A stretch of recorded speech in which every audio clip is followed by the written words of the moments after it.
The point is, you see, these two ways of being are not incompatible.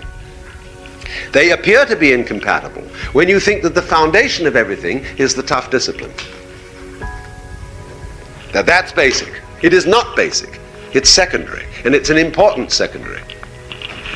But you can't really make it work unless you build it on top of the primary, which is the goofing off attitude of the child. To learn an excellent discipline and to learn it well, you've got to goof your way into it. In other words, you have to learn, say in drawing, how to make very fine lines by getting absorbed in doodling them. See? Do it not because there's anything special to be accomplished, but just because it's such a gas to make the brush go in a certain way like that.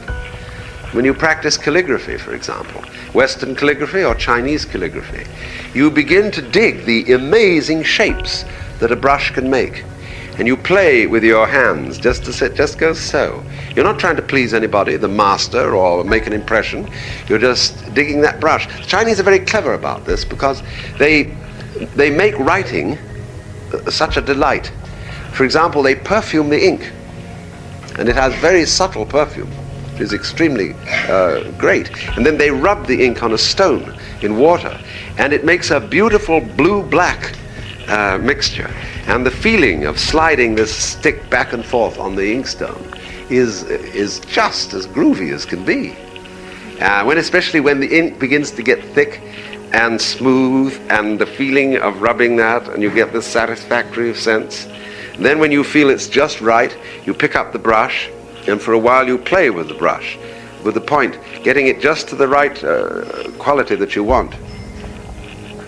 And then, to write, you learn to dance with the brush on the paper. And here again is the thing of knack, that when you write correctly, you feel it is doing it. Now, do you see the spirit in which, underneath the accomplishment, is playfulness? That it doesn't matter